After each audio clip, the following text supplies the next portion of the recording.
What's up, everybody? Meowth here. The Wailing Caverns, the Baron's mini set has finally been fully revealed.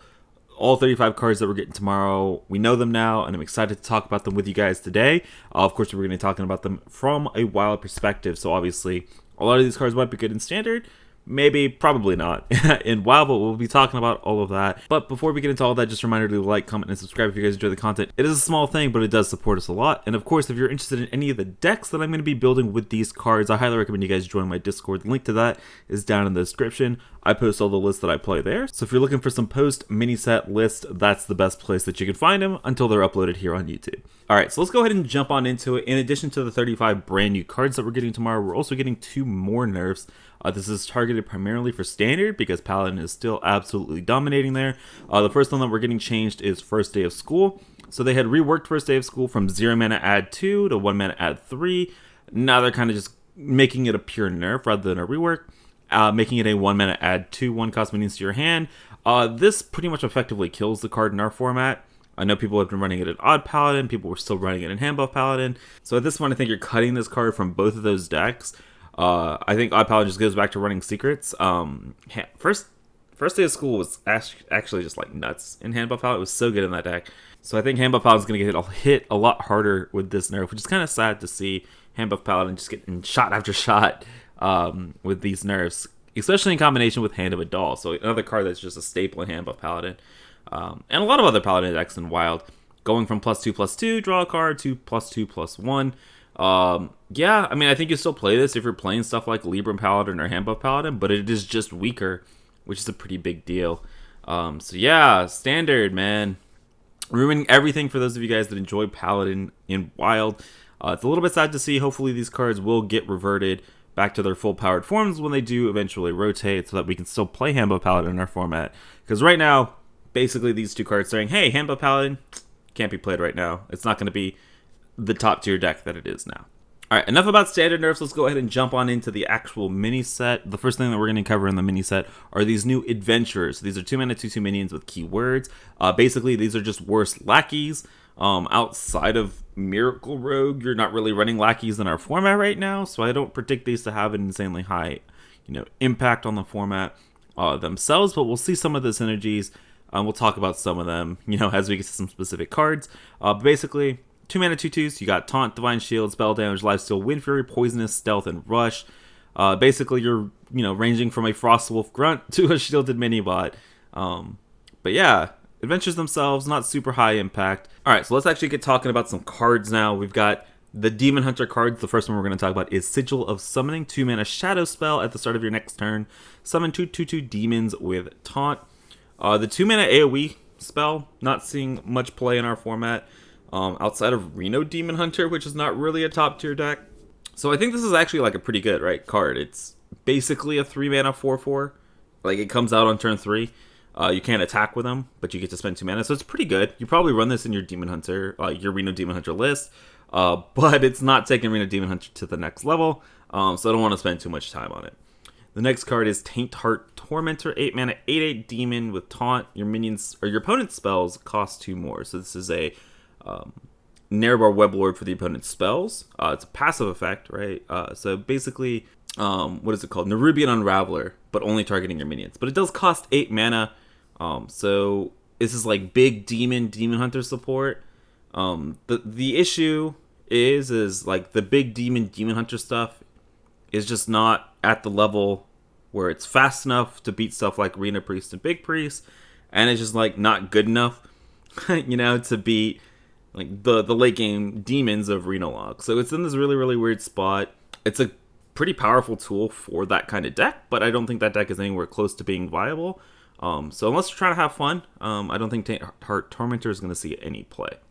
The last card that I want to talk about is Fell Rattler. This is a 3 mana 3/2 beast with Rush. Death Rattle, deal 1 damage to all enemy minions. I actually think this card is pretty powerful in one specific deck, and this is the Odd Death Rattle Demon Hunter. I've actually been playing a ton of this deck at the very beginning of the expansion because I wanted to play with Blackthorn, and basically, the goal of that deck is it's an Odd Demon Hunter. It's a more mid-rangey build rather than like pure one-drop focus, and I was having to play stuff like Fugan and Stalag, and the 5 mana 1/1 Death Rattle summon like a 5/8 with taunt, just because the odd cost Death Rattles sucked. And this is a good, it's not great, but it's a good odd costed Death Rattle that you can be pulled off of your 3 mana 3/3s. You're happy pulling off of your Blackthorn because it has immediate rush. Again, I don't think this card is great, but I think it's good, like synergy wise, for that one specific deck. So I'm excited to try it out. All right, let's move on to Druid. The first card we're going to talk about is Fangbound Druid. 3 mana 4/3 with taunt. Death Rattle, reduce the cost of a beast in your hand by 2. So this makes me think, Beast Taunt Druid with Hadronox, and you have Living Seeds, and you have Guardian Animals with some taunts. And so I can totally see this being a thing, like playing a 4 or 5 mana Hadronox because you have Living Seeds in this card. The one thing I will say is that deck now, really doesn't get to play Oaken Summons, because Oaken Summonsing into a 4/3 taunt feels really bad. Honestly, maybe you still run it. You run 2 Fangbounds, you run 2 Injured Marauders, and you run a Vargoth, and, if you're a good player, you always hit the Vargoth. So maybe you do still run the Oaken Summons, but again, this is a buff to a Fringe archetype, but it's a good card in that Fringe archetype, and it's just raising the floor of those decks a little bit, which is good, because the moment you get a broken, busted card, then that deck all of a sudden becomes really good because you have the support pieces there. Speaking of, Lady Anacondra, this is the legendary Druid minion, 6 mana 3/7. We talked about this on the State of Wild episode, but your nature spells cost 2 less. So basically, Celestial Alignment Druid is what this wants. So I think the Tog version of the deck is a little bit more suited to this than the Mali version. I think the Mali version actually doesn't run this, just because Ultimate Infestation is not a nature spell where Overflow is, and so I think the Tog Druid decks, they're pretty good. They've been refined recently. They've been performing really, really well, and I think Lady Anacondra is great in that specific shell of a deck. And the reason that I think you run it in the Togwaggle Druid is because then you don't have to run stuff like Kun and Omu when all of your spells cost 0. And the benefit of that is then you have basically 2 less dead cards against aggro, right? You're only running 1 combo piece rather than 2, which, makes you slightly better in those matchups. And every little small amount of percentage points that you can give a combo deck against aggro decks helps a ton. I think Lady Anacondra is going to see a ton of play, whether she's optimal or not. I'm honestly just kind of scared of Celestial Druids, because I think people are finally learning how to build and play the deck, and it's very APM Mage-esque, where you just kind of don't get to play the game if they have the Celestial on curve, which is a little bit scary. And then I don't want to spend too much time on it though. We'll see how the deck ends up playing and whether Celestial Druid becomes a big deal in the format. But let's move on to Deviate Dreadfang. So this is an 8 mana 4/9 beast. After you cast a nature spell, summon a 4/2 Viper with Rush. So we have stuff like Living Seeds to discount this. We have Fangbound Druid to discount this.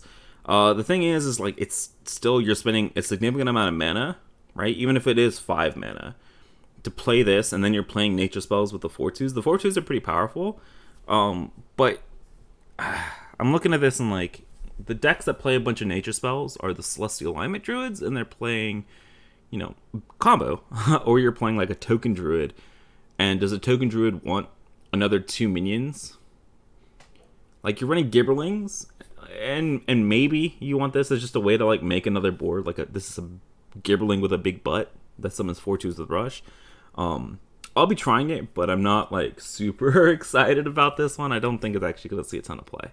Alright, Hunter, yikes. Speaking of things that are probably not going to see a ton of play. So let's start off with Serpent Bloom. This is a 0 mana spell. Give a friendly beast poisonous. So this gives me very much Flurgle Toxfin vibes, right? Because you can combine this with Dreadscale, and it's literally every turn you have AoE poison. The issue with this is that it's not tutorable, like Flurgle Toxfin is with Ice Fishing. And because it's not tutorable, and because Dreadscale's not tutorable, this combo, it's a powerful combo, but it's not very consistent, and so it doesn't seem that great to me, to be completely honest. Maybe you can get away with this in a Reno Hunter that runs Stitch Tracker and Tracking and a bunch of ways to tutor cards out of your deck, because that'll make it more consistent, and then you can play a more Control Hunter with either the big spells, right? The Grand Slam, Call of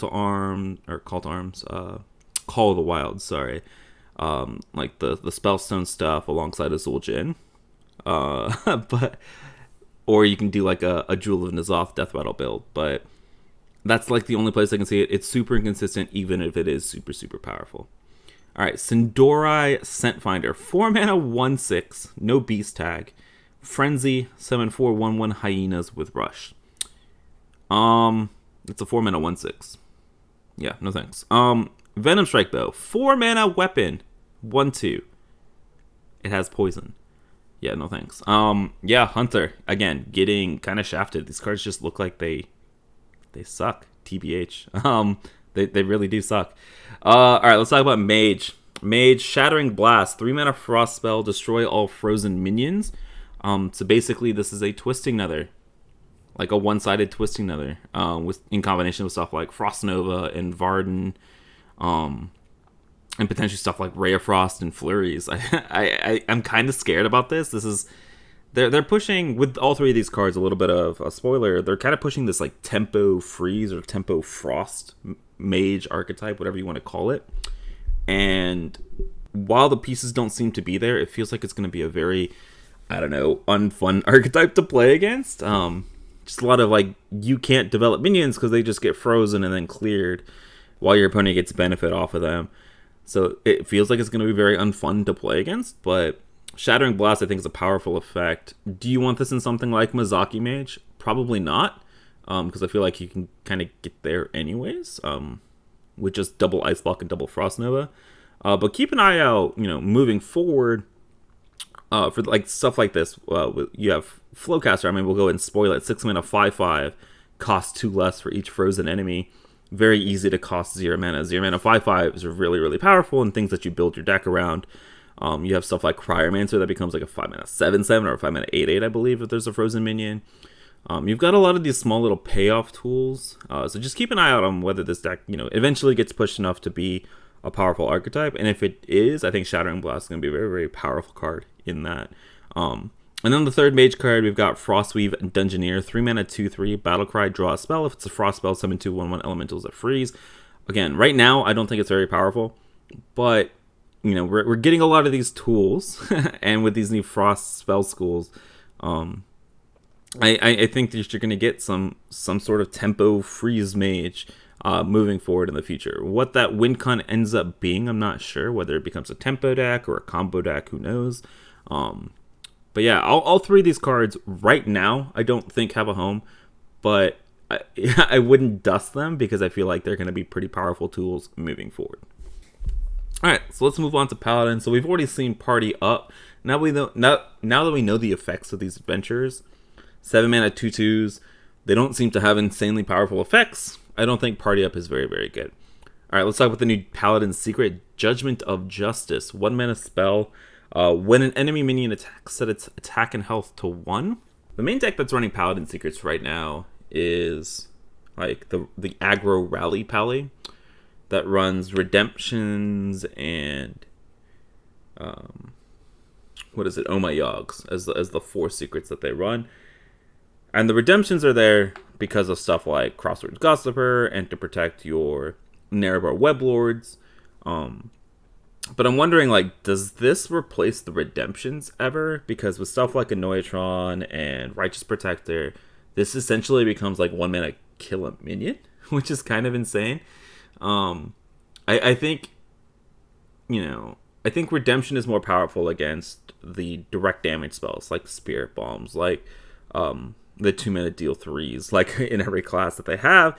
And so I think redemption has its upsides, but I also think this has its upsides, and so I definitely think you consider this card as basically 1 mana kill a minion when you have stuff like Annoyatrons and Righteous Protectors down. And then Seed Cloud Buckler. This is a 3 mana 2/3 weapon, Death Rattle, give your minions Divine Shield.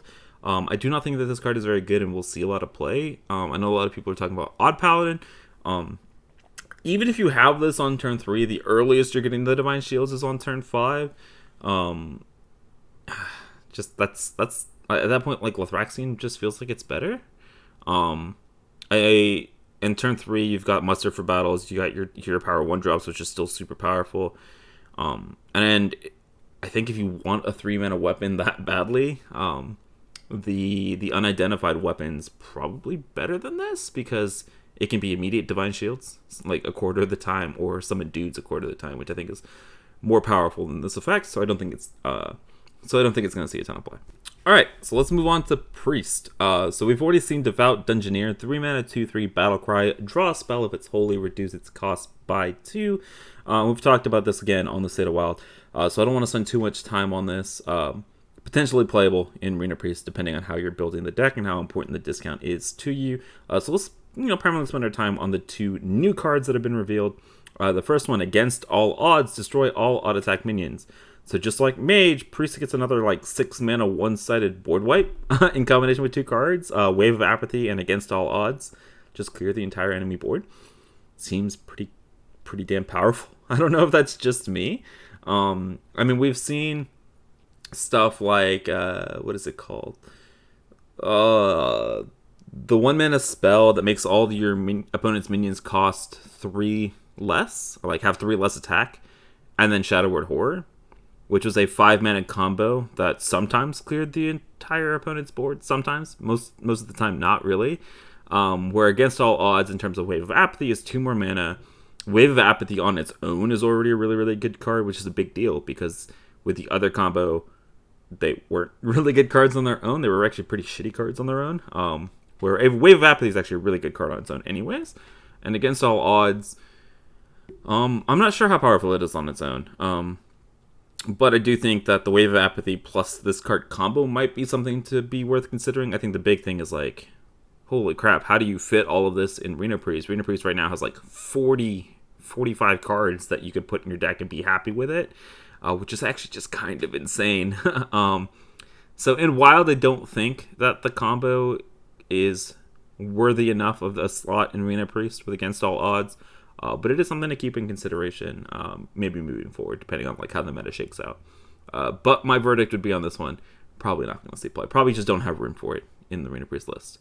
So something that I think you might be wanting to find room for in the Arena Priest list is Cleric of Anshi. 1 mana, 1/2. If you've restored health this turn, discover a spell from your deck. So obviously with Raza, just becomes a 1 mana Thrive in the Shadows, which is pretty goddamn powerful, pretty insane.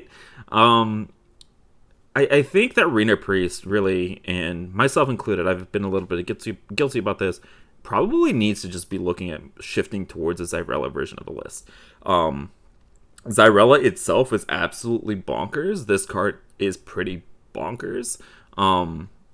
And I think you just look at the shells of the deck from back in the day that ran, when we had the Velen version with 1 mana Raza, you'd be running stuff like Renews and Binding Heals.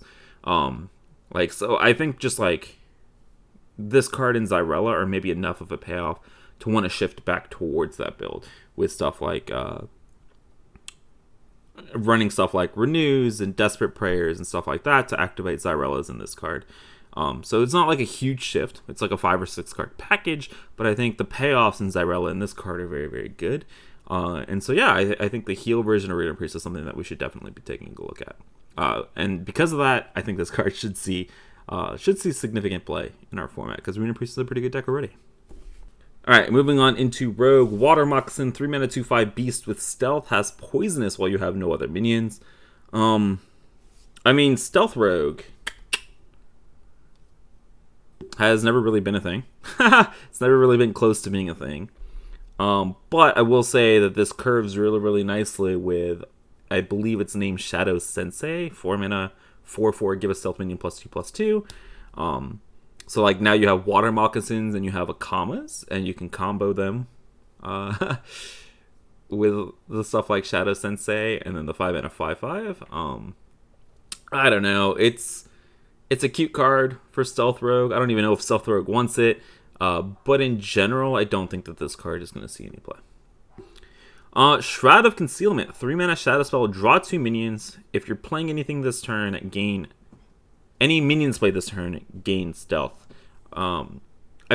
Screw this last part. It's 3 mana, draw 2, specifically minions. So this is 3 mana, draw 2 minions from your deck. So the Mali combo decks that really only ran Mali and the 3 mana 3/3, the Monsters Behind You card. probably like this. I think Pillager Rogues might want this. If you take away the tempo versions of the build with stuff like Miscreants and stuff like that, then you can run just the payoff cards, right? So your invokes are spells, and then you run just like double Shark, double Invoker, and Pillager. So you have 5 minions, and then you have 2 Shroud of Concealments, and there, boom, you draw your entire combo the moment you're invoked. So yeah, I think you look at this as 3 mana, draw 2 minions in your combo rogue decks. So outside of Pillager Rogue and outside of like Malagos Rogue decks, I don't really know if this has a place, but I think it's a very, very powerful card in those specific decks. And then Savory Deviant Delight. So this is specifically from WoW lore. Nothing I know about it, but it's a 1 mana spell. Transform a minion in both players' hands into a pirate or stealth. So this is 1 mana Demonic Project in Rogue. So not only is 1 mana better than 2, Rogue decks don't have the big expensive minions or finishers that the Warlock decks normally have. That the Warlock decks were always a little bit scared of transforming, like their N'Zoth or their Arena. Does Arena Rogue want this? I think Arena Rogue combo disruption potentially, but a lot of the Arena Rogues right now are trending towards just tempo, and don't really run stuff like Dirty Rats, and so I don't think that this has a place in the Arena Rogue. If you want to run a slower version of the build that runs more disruption and tries to play like a control deck, then yes, I think this goes in that. But in your aggressive Arena Rogue list, or your Kingsbane list, or your Odd Rogue list, you do not want this card, I don't think. So again, and a very niche card, but a very powerful card in specific situations, which is like the point that we're at with a lot of these cards, right? There's a few that are just like kind of powerful, right? Like overall general power level, but a lot of them are very specific to specific archetypes, which is what you're seeing a lot of in our format kind of moving forward. All right, Shaman. Let's go to Shaman. We've already seen Primal Dungeoneer. We're pretty high on this card. We think it's pretty good. And I think it'll be seeing, a lot of play in a lot of different kinds of Shaman decks. So let's talk about Perpetual Flame. This is a new 1 mana fire spell. Deal 3 damage to a random enemy minion. If it dies, recast this. The recast will actually overload you, so this will be like a 1 mana clear the board, overload like 7 against Odd Paladin. But if you can develop at the same time as clearing the Odd Paladin's board, then maybe you don't mind taking a turn off. I think the biggest thing about this spell is that it's not a nature spell and makes me want to play this a lot less. And so I'm not really super high on this card in like Arena Shaman build. But again, I don't play a ton of Arena Shaman, so it might be proven wrong, but I don't think this card's very good. Wailing Vapor, 1 mana 1/3 elemental. After you play an elemental, gain +1 attack. This card I'm pretty high on. It's like a Tunnel Trog for the aggressive tempo elemental decks that run stuff like Fireflies and Arid Stormers and Cage Match Custodians with the Whack-a-Mole Hammer, and then try to finish you off with stuff like Blaze Callers and stuff like that. So I believe Raffle actually had a YouTube video on a very similar deck, and I think this slots in perfectly well in that deck. It fits very, very well in that deck. Outside of that, probably not seeing a ton of play. Like the aggro Shaman builds don't actually run a ton of elementals, right? I think the deck that I was running, the only elementals that I was running were Cage Match Custodians, Unbound Elemental, and Thunderheads. And so like they're not super cheap, and so it's like kind of hard to combo out with this. So I like the Overload 1/3, the Surging Tempest a little bit better. But yeah, in that one specific deck, that aggro tempo elemental build, that Raffle's been kind of pioneering and playing for a little bit. Yeah, very, very, very strong card on that list, but not very strong outside of that. All right, so first up for Warlock, we've got Unstable Shadow Blast. 2 mana shadow spell, deal 6 to a minion. Excess damage hits your hero. This is just worse than the 1 mana deal 4, take 4 card. Because, 2 mana is twice as much as 1 for stuff like Darkly Warlock. And it's not even guaranteed excess damage hitting your hero, so it's not even excess, like guaranteed to... It's not even guaranteed to get your mana back. So yeah, I don't think this card's very good. Won't see play.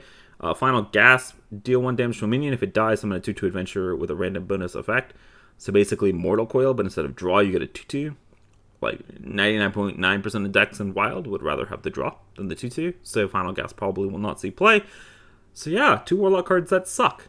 But now we get Stealer of Souls, and this card has absolutely bonkers potential.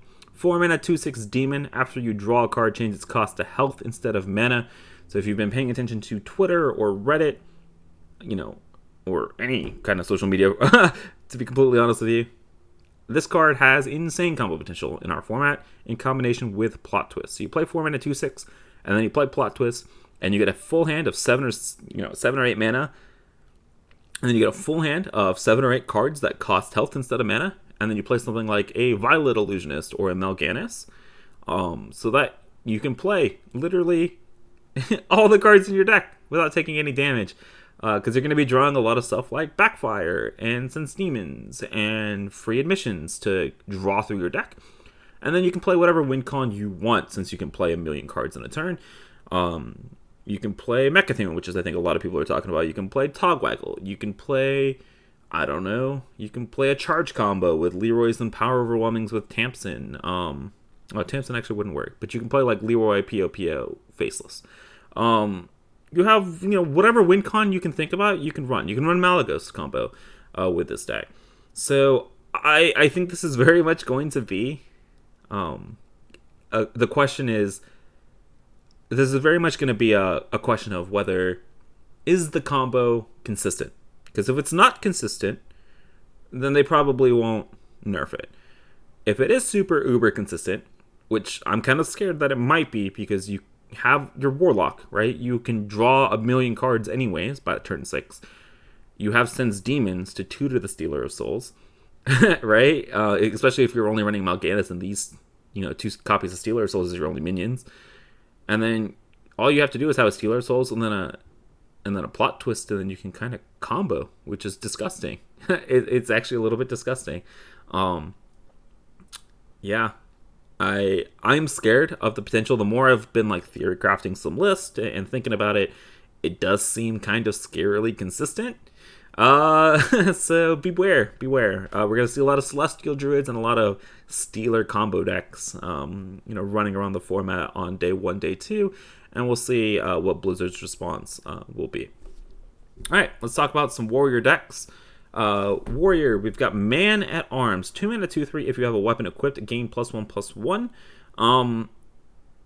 I think this is very much printed with the next card. Let's go ahead and talk about it. Whetstone Hatchet, 1 mana 1/4. After your hero attacks, give a minion in your hand +1 attack. So the Hatchet, I think, actually might see play in our format, specifically in the hand buff Rush Warrior builds, because giving stuff like Samuro or Crab Riders like extra attack is pretty damn powerful when you're using them to clear the board. But Man at Arms itself, so Whetstone Hatchet outside of Rush Warrior, probably not going to see play. We don't shove it in Pirate Warrior because Pirate Warrior has a ton of tools and weapons anyways. But Man at Arms, I think the question becomes, we have stuff like the N'Zoth's First Mate, and we have Blood Cell Deckhand to make your pirate super, or your weapon super cheap. Is it worth running a 2 mana 3/4 with no pirate tag? My instinct is probably not, since you're not consistently having the N'Zoth's First Mate on 1. But I don't know. I have this dream of a proactive 2-drop in Pirate Warrior. That's not like Ship's Cannon, and Fogsail Freebooter, again, not super proactive. Ship's Cannon is like your only copy. And so like I really want to try this out as like a 2 mana spider tank in Pirate Warrior. It probably won't be good enough, especially since it doesn't have the pirate tag.